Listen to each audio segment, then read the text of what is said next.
Hi everyone, welcome to another Pokemon trading card game match. Today we have Brandon on your left playing a Veruzian Genesect deck, and on your right we have a very special treat. On your right is Jordan. And this is Jordan Nelle, who placed top 4 at the St. Louis Regionals, and he's actually playing the very deck that he used to win. Day 1, he got, I believe on day 1, he ended the day with 6 wins, only 1 loss, and 2 ties. So this is the exact deck that he used on day 1, and the only alterations he made day 2 were adding in Pokemon Communication and Level Ball. So this is basically the deck that he used at the St. Louis Regionals, so I hope you all enjoy this treat. Anyway, like I said, Brandon is playing a Veruzian Genesect deck. He opened up a Genesect and played in. Jordan's going second. He opened up with a Zubat. Not the best start, but, well, luckily there's no chance of it getting knocked out in one hit, especially against Veruzian Genesect. And by one hit, I mean, I don't mean one hit. It can easily be knocked out in one hit. I mean being knocked out turn 1.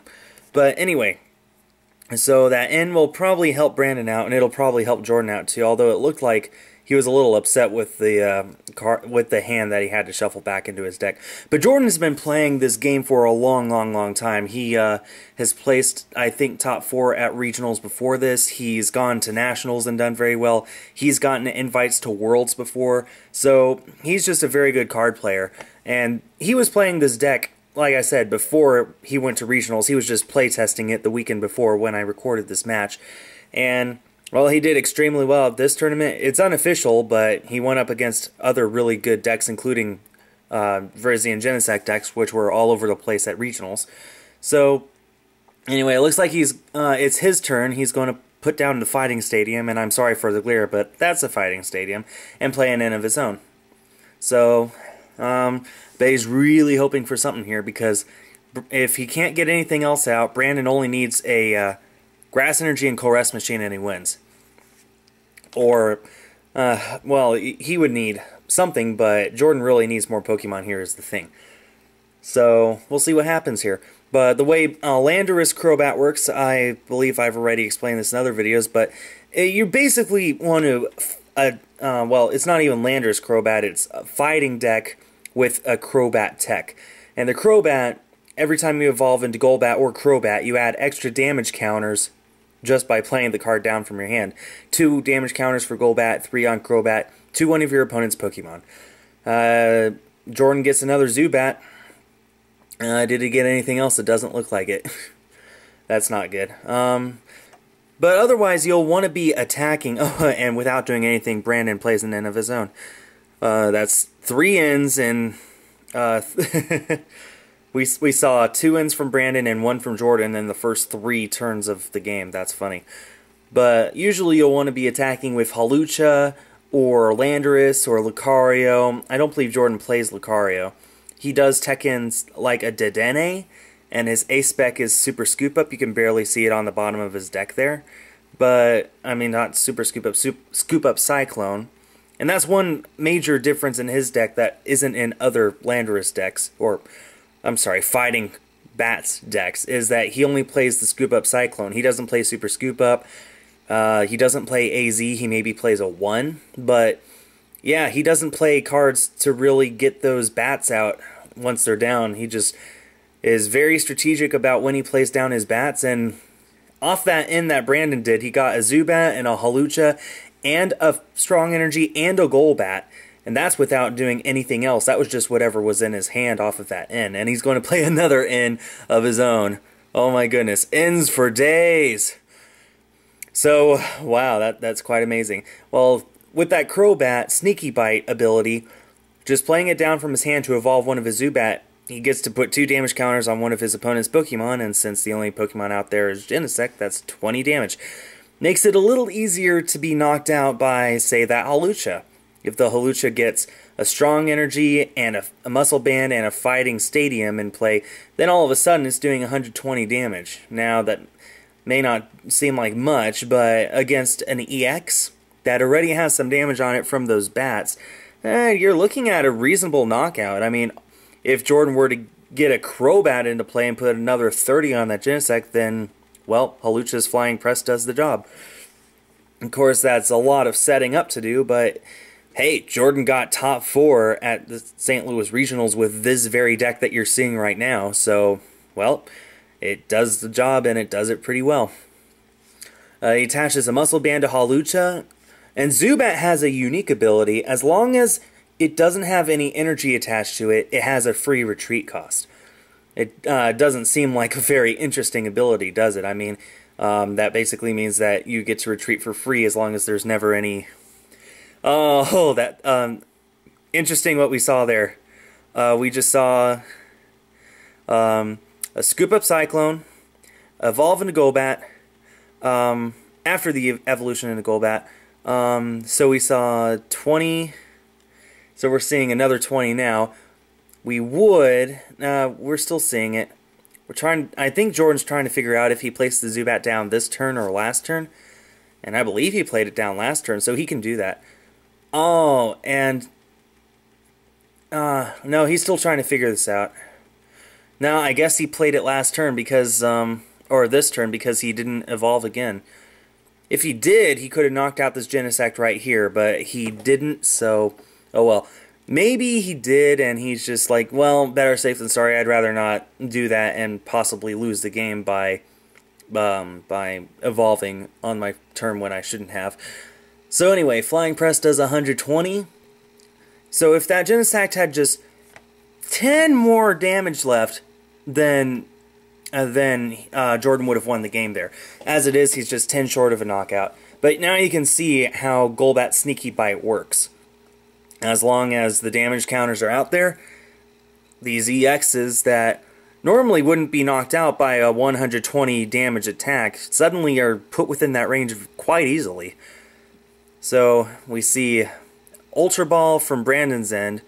He got a Genesect out and attached a Plasma Energy, but he decided not to use a Red Signal because this Hawlucha is the threat. The Golbat isn't a threat. The Zubats really, even though they deal 20, even though they put down 2 damage counters when they evolve, are not a threat. He wants that Hawlucha out of there, and he wants it out of there now. So he knocked out the Hawlucha with Megalo Cannon. He only managed to take 1 prize, though. Jordan evolved his bench Zubat into Golbat, and the Sneaky Bite knocked out that Genesect, and it's still Jordan's turn. He got 2 free prizes. We see all sorts of stuff hit the field. Landorus with Strong Energy, Evolution into Crobat, so that's another 3 damage counters. Silver Bango goes on to the Crobat. I'm not exactly sure if he's ever planning on attacking with it, but just in case. And we see Hammerhead for 70, and 30 onto the bench Genesect. And the Evolution into Crobat put the 3 damage counters onto that Genesect. Now you see the Enhanced Hammer from Brandon's end, and there's a whole lot of stuff going on all at once. Very hard to keep up with, very hard for me to find things to commentate fluff-wise in the middle. Brandon attaches an energy to Virizion. Good thing for Jordan is, well, it doesn't really matter, but Brandon cannot attack this turn. Well, and I should mention, last turn he attached a G-Booster to Genesect, not the Plasma Energy. Which made sense because he was using Juniper that turn, so it'd be better to have the G-Booster on Genesect to potentially have it Tool Scrappered away later than to have it in a discard pile where he would be forced to use a Shadow Triad. And he's going to Skyla here for the Enhanced Hammer. He can't use it, of course, because there's no special energy on Jordan's side. There is no energy on Jordan's side, in fact. In fact, that's the whole point of Jordan's deck, is only rely on 1 energy at a time. And there is the Muscle Band, not Muscle Band, the Fighting Energy going on to the Landorus, and the attack, Hammerhead, puts Virizion up to 120 damage and Genesect up to 90. They're both within easy KO range of Hawlucha, and Brandon's going to use Professor's Letter, which basically gives him 2 free energies. He can only attach 1 a turn, of course, and he's only going to get 1 with it. He could opt to get 0 if he wanted, since it's in his deck and his deck is private knowledge, but he only goes for 1, which makes sense. He wants those energies still in his deck to power up that Genesect on the bench with Emerald Slash. So he can use Emerald Slash here if he wants. He's going to Lysander out the Zubat Probably just to get a prize, because this Verzian is only dealing out 50 damage. Zubat only has 40 HP. He is desperate for prizes. He Lysanders out the Zubat. Oh, and what a top deck from Jordan. A Juniper with a hand of 0. Now, Crobat and Golbat both have free retreat. That's why he promoted the Crobat, because even if he dead drew right there, he could easily either leave this Crobat active as a sacrifice, and really the only way that it could get knocked out is if Brandon used G-Booster, and would he want to do that? Crobat was just a very logical choice. It has 140 HP, 120 of that is left, so Brandon would basically need to use the Tool Retriever, pick up his G-Booster, put down a Muscle Band to Megalo Cannon, and he would still need the energy. Yeah, basically this Crobat would have been safe even if he didn't retreat it. But he's going to promote the Landorus, use Hammerhead, knock out the Verzian, and deal an additional 30 damage to the Genesect. And now the Genesect is within easy range of a knockout from Hawlucha. Oh, which is now dealing 100 damage thanks to the Muscle Band and the Fighting Stadium. Now we see the Ultra Ball from Brandon's hand, discarding a switch, and I think it's a Juniper maybe? It's a supporter of some kind. And I think Jordan's down to just 2 prizes here. You can see how explosive the Landorus Bats deck is, the Fighting Bats deck is. He's just picking up prize after prize, and nothing's really slowing him down. And Verzian Genesect is a deck that's been out there for years, tried and true. It won Nationals last year. I think it has placed in Nationals and Worlds several years in a row. It won the Worlds this most previous year and second place. Verzian Genesect is just really, really good. And here you can see it's just absolutely struggling against this deck that you just wouldn't see coming. Most people saw Bats decks and they're like, wait, is this a gimmick? And now all of a sudden it's working, and it's working really, really good.